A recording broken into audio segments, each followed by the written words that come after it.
रविवार से शुरू हुई बारिश का सिलसिला जारी है। रविवार को रुक रुक कर बारिश होती रही और शाम को शुरू हुई बारिश देर रात तक जारी रही। दिल्ली एनसीआर में मूसलाधार बारिश चल रही है। बारिश का स्वरूप मानसूनी है। देर रात से हो रही बारिश के कारण सोमवार सवेरे सड़कों पर लंबा जाम लग गया। वहीं आज ही किसानों की तरफ से रेल रोको आंदोलन का भी आह्वान किया गया है। यही नहीं, दिल्ली एनसीआर में हवा की चाल अब बिगड़ रही है। इसके खराब होने की आशंका है। मौसम विभाग ने कहा है कि अगले 24 घंटों के दौरान दिल्ली के अलावा बुलंदशहर, नोएडा, गाजियाबाद, ग्रेटर नोएडा जैसे कई अलग अलग जगहों पर मध्यम तीव्रता के साथ तेज बारिश होती रहेगी। विभाग के अनुसार गुरुग्राम, पलवल, फरीदाबाद, बल्लभगढ़, पानीपत, भिवानी के आसपास के इलाकों में मध्य तीव्रता के साथ बारिश जारी रहेगी। रविवार को दिल्ली का औसतन वायु गुणवत्ता 298 दर्ज किया गया। बता दें, इससे एक दिन पहले AQI का स्तर 284 रहा था। वहीं दोपहर को दिल्ली का AQI कुछ देर के लिए 339 तक पहुंच गया था, जो कि बहुत खराब श्रेणी में माना जाता है। बारिश के कारण अगले 24 घंटे में हवा का स्तर औसतन श्रेणी में पहुंच सकता है। इसके अगले दिन हवा का स्तर फिर खराब श्रेणी में पहुंचने की संभावना है।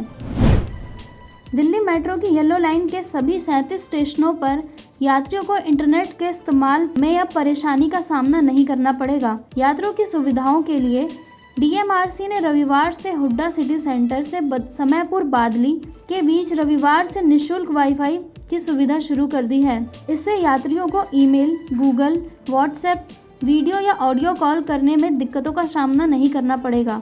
फिलहाल ब्लू लाइन और एयरपोर्ट एक्सप्रेस लाइन पर वाईफाई की सुविधा उपलब्ध है। वहीं अगले साल तक मेट्रो के अंदर भी यात्रियों को सभी लाइनों पर इंटरनेट कनेक्टिविटी उपलब्ध होगी। कोरोना महामारी काल में विपरीत हालात के बावजूद DMRC ने त्योहारों के सीजन में इस सेवा की शुरुआत कर दी है। येलो लाइन पर अधिकांश अंडरग्राउंड स्टेशन हैं। उत्तराखंड में बद्रीनाथ हाईवे पर रविवार शाम दर्दनाक हादसा हो गया।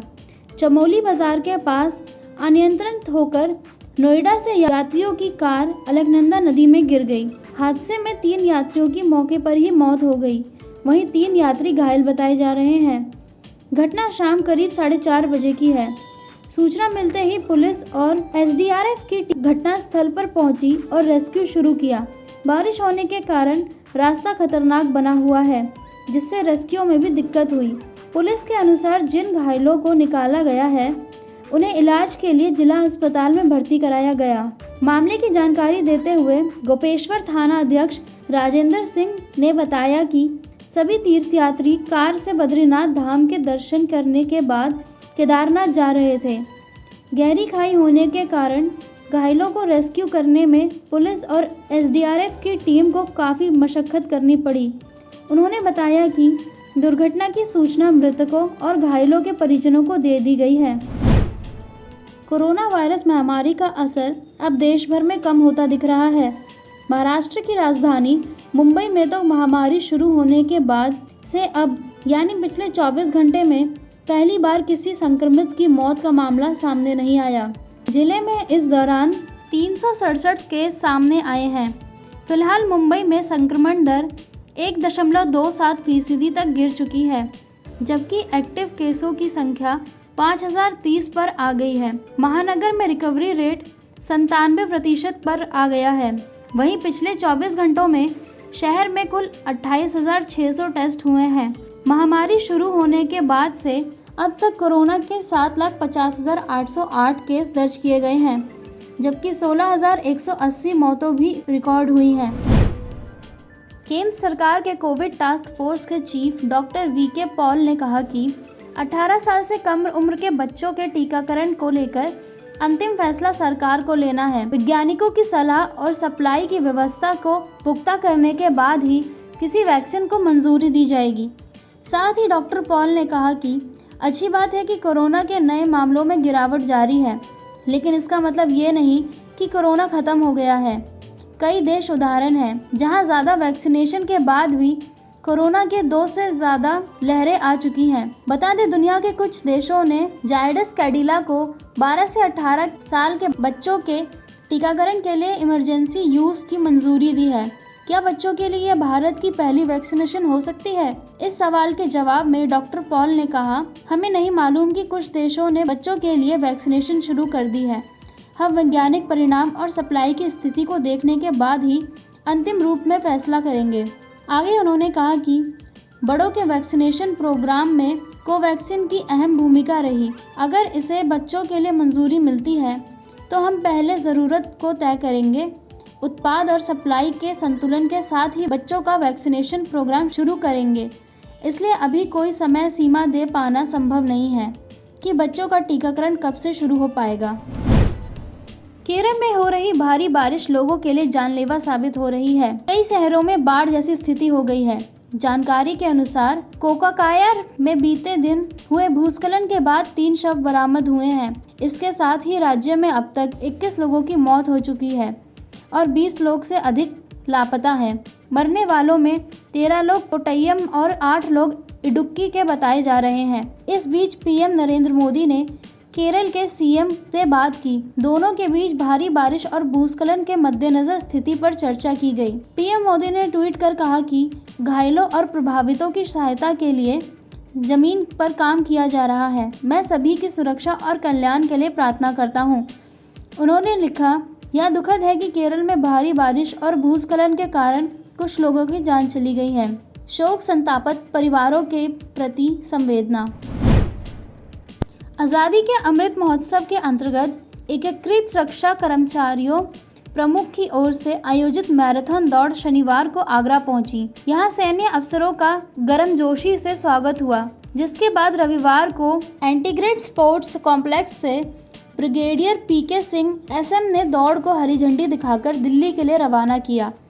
बता दें, यह मैराथन 7 दिनों में 350 किलोमीटर की दूरी तय करेगी। इस दौड़ की शुरुआत 15 अक्टूबर को ग्वालियर में महारानी लक्ष्मीबाई स्मारक से हुई है, जो 21 अक्टूबर को नई दिल्ली में राष्ट्रीय युद्ध स्मारक पर समाप्त होगी। एकजुटता से जीत के नारे के साथ मैराथन दौड़ की टीम का नेतृत्व 56 वर्षीय कमांडर जोगिंदर चंदन कर रहे हैं, जो टीम के सबसे वरिष्ठ सदस्य हैं। इस बारे में जानकारी देते हुए लखनऊ के जनसंपर्क अधिकारी शांतनु प्रताप सिंह ने बताया कि मैराथन दौड़ के धावक शनिवार को आगरा पहुंचे और रविवार को हरी झंडी दिखाकर शहर के अंदर और आसपास 50 किलोमीटर की दूरी तय की। जम्मू कश्मीर में आतंकियों ने लगातार दूसरे दिन गैर कश्मीरी लोगों को निशाना बनाया है। रविवार को आतंकियों ने साउथ कश्मीर के कुलगाम में बिहार के 3 लोगों को गोली मार दी। इनमें से 2 लोगों की मौत हो गई, जबकि 1 घायल है। इस घटना के बाद जम्मू कश्मीर प्रशासन ने कड़ा फैसला लिया है। पुलिस ने इमरजेंसी एडवाइजरी जारी करके सभी गैर कश्मीरियों को सेना और पुलिस के कैंपों में लाने की बात कही है। कश्मीर पुलिस के आईजी की तरफ से प्रदेश के सभी जिलों के अधिकारियों को भेजी गई इस एडवाइजरी में कहा गया है कि उनके एरिया में रहने वाले सभी गैर कश्मीरी मजदूरों को नज़दीकी पुलिस, सीआरपीएफ या सेना के कैंप में ले जाया जाए। इस पर तुरंत अमल किया जाए। राजधानी में सोमवार से प्रदूषण के खिलाफ दिल्ली सरकार का रेड लाइन ऑन गाड़ी ऑफ अभियान शुरू हो गया है। इसके तहत दिल्ली के 100 चौराहों पर 2500 वॉलंटियर तैनात होंगे। इसमें से 90 चौराहे पर 10-10 और 10 प्रमुख चौराहे पर 20-20 पर्यावरण मार्शल तैनात होंगे। सभी चौराहे पर सिविल डिफेंस कर्मी हाथों में प्ले कार्ड लेकर रेड लाइट पर लोगों से गाड़ी के इंजन को बंद करने की अपील करेंगे। पर्यावरण मंत्री गोपाल राय ने रविवार को कहा कि ऑड इवन अंतिम हथियार है। सभी सरकार का ध्यान दिल्ली के अंदर प्रदूषण को कम करने के जितने वैकल्प माध्यम हो सकते हैं उन सब पर सरकार काम कर रही है। इसके बाद वैज्ञानिकों से राय लेकर निर्णय लेंगे। उन्होंने कहा कि पिछले 3 दिनों में पंजाब, उत्तर प्रदेश, हरियाणा में तेजी से पराली जलाने की घटना बढ़ी है। इसी वजह से दिल्ली का AQI स्तर 284 पर पहुंच गया है।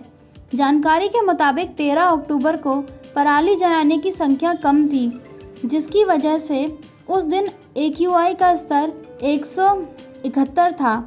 साथ ही उन्होंने कहा कि पंजाब, हरियाणा, उत्तर प्रदेश के अंदर पराली जलाने की घटनाएं बढ़ती हैं तो दिल्ली का प्रदूषण का स्तर भी उसी अनुपात में बढ़ने लगता है। केंद्र सरकार ने पंजाब को लगभग 250 करोड़ रुपए पराली के समाधान के लिए दिए हैं। इससे 50 लाख एकड़ क्षेत्र में बायोडिकम्पोजर का निःशुल्क छिड़काव किया जा सकता है। उन्होंने कहा कि दिल्ली में धूल विरोधी अभियान के तहत करीब 70% लोग नियमों का पालन कर रहे हैं। बाकी के 30% लोगों पर कड़ी कार्रवाई की जा रही है।